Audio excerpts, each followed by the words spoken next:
Episode की start में जब मिसा ये डिसाइड कर लेती है कि वो अपना पास्ट और फ्यूचर दोनों को ही चेंज नहीं कर सकती, तो रीना उन्हें अपने साथ लेकर जाने ही लगती है। अब चलते चलते रीना और तोमो बातें करते हुए इतने मगन हो जाते हैं कि उन्हें पता ही नहीं चलता कि कब मिसा पीछे रह गई। ये देखकर मिसा एक बार फिर से सोच में पड़ गई थी और तभी रोड की दूसरी तरफ से इसे सूजी दिखाई देता है। वो इसे ही देख रहा था। फिर हमें पास्ट का सीन दिखाया जाता है। सूजू अपने कॉलेज में था। वो एक पार्क में बैठा होता है। तभी उसकी नजर मिसा पर पड़ती है, जो कि उसी के कॉलेज में पढ़ा करती थी। वो एक टर्टल को देखकर सैड हो रही थी, ये सोच करके कि कुछ ही दिनों में तालाब का पानी सूख जाएगा, तो ये टर्टल कैसे सरवाइव करेगा। सूजू इससे पूछता है तो ये उसे भी यही बात बताती है, जिस पर सूजू इसे कंसोल करता है। नेक्स्ट डे मिसा फिर से टर्टल से मिलने आती है और सूजू भी उसे वहीं बैठा देख रहा था। उसे मिसा की हरकतें काफी क्यूट लग रही थी। नेक्स्ट सीन में सूजू आकर अपने टीचर को बताता है कि मुझे इमरजेंसी अपने डैड के बिजनेस को ज्वाइन करना है, वरना सब तबाह हो जाएगा, इसलिए मुझे कॉलेज छोड़ना है।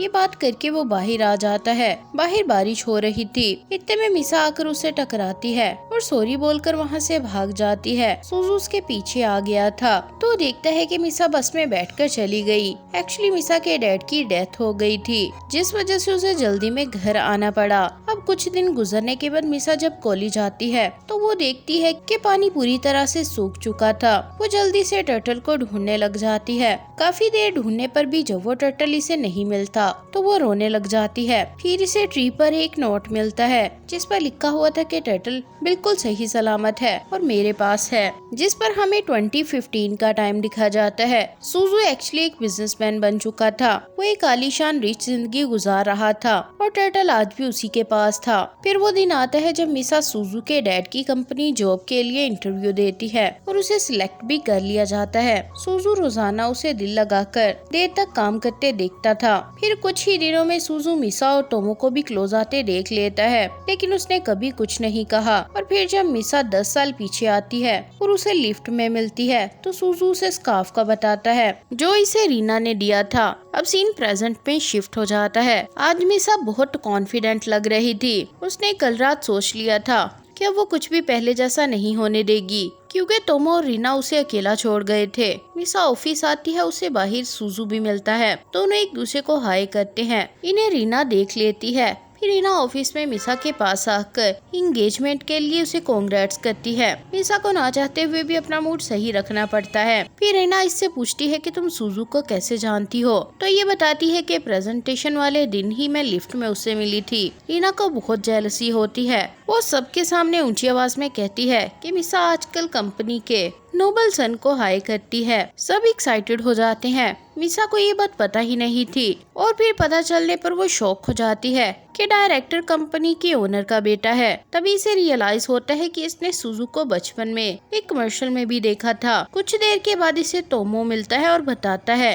कि मैंने तुम्हें वेडिंग वेन्यू भेजे थे। मिसा उसे कुछ नहीं कहती। अब दोनों लंच के लिए आमने सामने बैठ जाते हैं। टोमो बात करने की कोशिश कर रहा था, लेकिन मिसा उसे इग्नोर करती है और गुस्सा करते हुए सोचती है कि मैं इस घटिया इंसान से कभी शादी नहीं करूंगी। कुछ ही देर में यहाँ रीना आती है। मिसा उसे अपनी जगह बैठने का कहती है। रीना टोमो के साथ बैठ जाती है और फौरन उससे बातें करने लग जाती है कि उसे ऑफिस में बहुत काम करना पड़ता है। मिसा उन दोनों को बहुत गौर से देख रही थी। फिर रीना को उसके बॉयफ्रेंड की कॉल आ जाती है। मिसा को अब समझ आने लगा था कि रीना हमेशा उसे यूज कर रही थी और दूसरों के सामने नीचा दिखाती थी। कुछ ही देर में रीना उठकर जाने लगती है तो मिसा को याद आता है कि पास्ट में रीना ने सीनियर पर जानबूझकर खाना गिराया था अपना गुस्सा निकालने के लिए। इसलिए मिसा जल्दी से उठती है और रीना के खाने को टक्कर मार देती है, जिससे सारा खाना टोमो पर गिर जाता है। इस पर ये बहुत परेशान हो जाता है और कहता है कि मेरी बहुत महंगी शर्ट थी। रीना सॉरी करती है और कहती है कि मैं तुम्हें न्यू दिला दूंगी। तो टोमो बहुत प्यार से इससे कहता है कि कोई बात नहीं,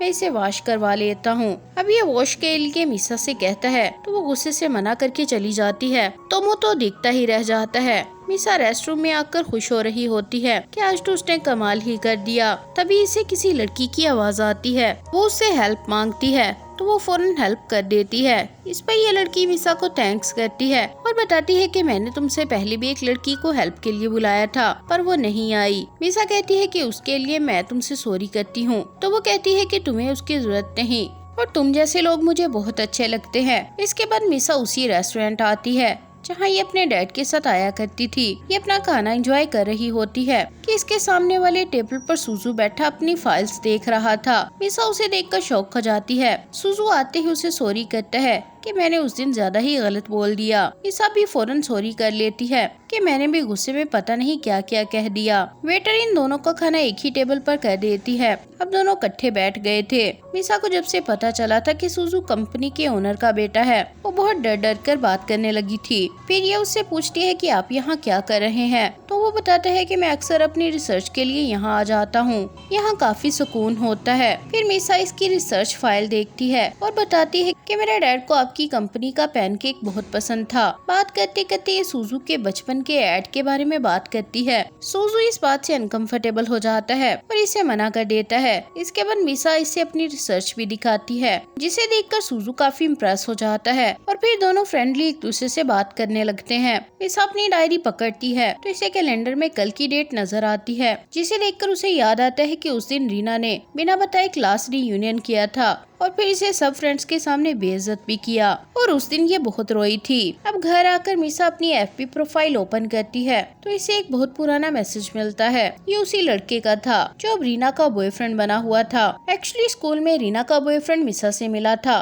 और इनकी फ्रेंडशिप हो गई थी। तब रीना को पता चलते ही उसने खुद उसे फ्रेंडशिप करके उस लड़के को मिसा से दूर कर दिया और सारे स्कूल में मिसा को बदनाम कर दिया था। क्लास की लड़कियां मिसा को बहुत बुली करने लग गई थी। ये सब याद आने पर मिसा सारी पिक्स उतार कर फेंक देती है और फिर इसी के साथ इस पार्ट का भी एंड हो जाता है।